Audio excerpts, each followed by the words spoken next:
बड़े दरबार में घोड़ा लाने की बेअदबी की वजह अम्बिराज शाह सलूकस से मात्र घोड़ा नहीं है, अपितु संदेश भी है।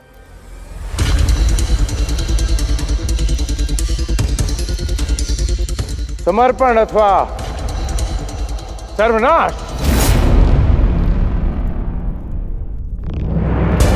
किसका पैगाम है ये?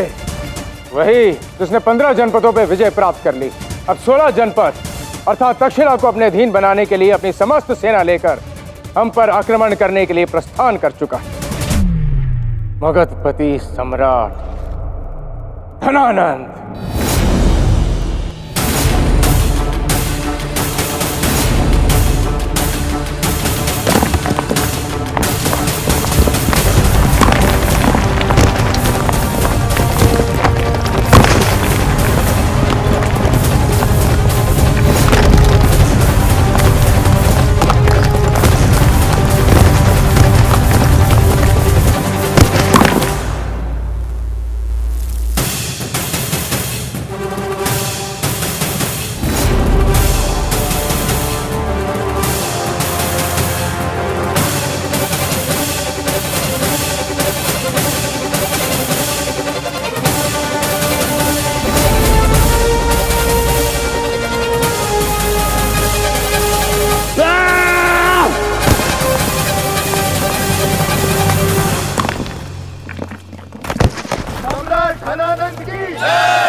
अब सेल्यूकस युद्ध करे या समर्पण, एक बात निश्चित है कि तक्षशिला अब हमारा होगा। महामात्य, तक्षशिला पर मगध का आधिपत्य स्थापित होने के पश्चात आप इस पर्वत को तोड़कर यहां पर एक सुंदर उपवन बनवाए, जिसे मैं स्वयं अपनी प्यारी बहन दुर्धरा को भेंट करूंगा।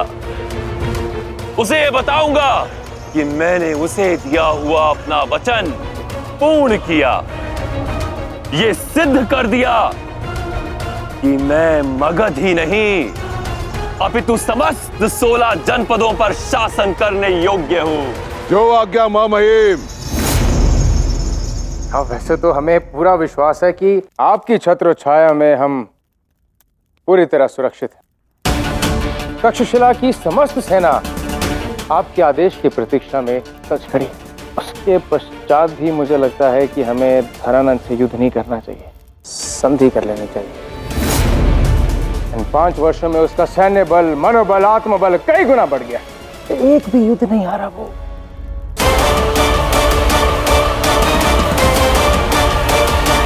तुम्हारा अंदाज है दुश्मन के सामने घुटने टेक देना, मेरा अंदाज है दुश्मन को नेस्त नाबूद कर देना। शाह वो तो, और ये मत भूलो अम्बिराज कि अगर धनानंद ने अपनी फौज की ताकत बढ़ाई है तो मैंने भी पश्चिम से पूरब तक अपनी बुलंदी का परचम लहराया है। और मेरी एक फौज की टुकड़ी मैसेडोनिया से हमसे मिलने के लिए कूच कर चुकी है। था तो आपको अनुमान था कि धनानंद हम पे आक्रमण करेगा। हाँ, मैं जानता था कि जब तक धनानंद इस मुल्क के 16 सूबों पर कब्जा नहीं कर लेगा वो चुप नहीं बैठेगा। और अब मैं उसके हमले के लिए तैयार हूं। उचित कहा आपने, उचित कहा। संधि करना तो कायरों की लाठी है। हम वीरों का कहना है युद्ध करना है, युद्ध। शाह सलूकस, आप जैसे शूरवीर का तो जन्म इसीलिए हो ताकि समस्त संसार को अपने अधीन कर सके। धनानंद के तो साहस का उत्तर हम अवश्य देंगे। मैं और मेरा समस्त सेना बल आपका साथ देने के लिए कटिबद्ध है। सिर्फ तुम्हारी सेना ही नहीं, मुझे इस मुल्क का हर एक शख्स चाहिए, चाहे नौजवान हो या बच्चा, बूढ़ा हो या अपाहिज, जो भी हथियार उठाने के काबिल हो, वो मुझे मोर्चे पर चाहिए। और इसका इंतजाम मैंने कर दिया है।